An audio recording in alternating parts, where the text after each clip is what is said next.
My name is Lauren Hayes, and for the past 10 years I've built a thriving event planning business right here in Denver, Colorado. While I was working 18-hour days and growing my company, my family treated me like their personal safety net.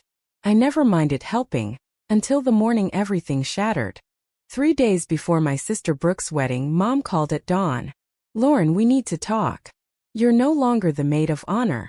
Sophia will step in." I sat up in bed beside my husband Ethan, stunned.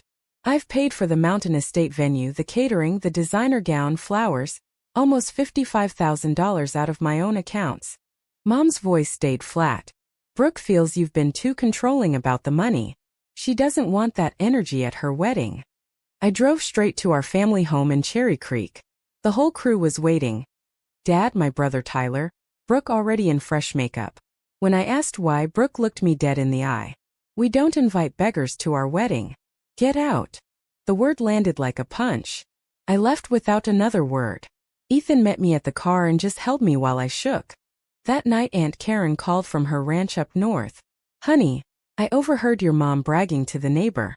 They've been planning for months to use your money to impress Brooke's fiancé's old money family from California, then cut you out so no one would know the new money sister paid for it all." Ethan's jaw tightened. "That's not family, Lauren. That's straight-up manipulation." First thing the next morning I sat down with my attorney. He reviewed every contract. "Since every agreement is in your name as the sole financial guarantor and primary signer, you have full legal right to modify or cancel services," he explained clearly. "You're not breaching anything. You're simply stepping away from funding an event you're no longer welcome at." After a long, honest talk with Ethan, I made the calls. I modified the venue to basic access only, scaled catering to the absolute minimum allowed under the clauses, placed the designer dress on hold, and transferred the honeymoon package to my name for a healing trip with my husband.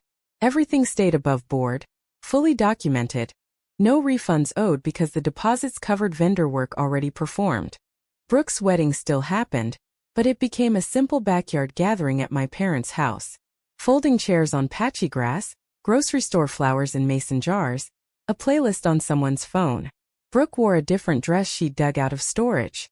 Connor's polished California family looked polite but clearly uncomfortable and left early. The marriage hit rough waters fast once the financial truth came out. Weeks later, Brooke showed up at my office, eyes swollen. I was jealous and insecure. Mom kept feeding me ideas about keeping up appearances. "Calling you a beggar was cruel. I took everything you gave for granted. I'm so sorry." We sat for hours. I told her how their words had chipped away at my self-worth for years. She listened without excuses. Mom and Dad eventually joined us. Their apologies were quiet and real. I forgave them, but I also drew the line clearly. No more one-sided financial help.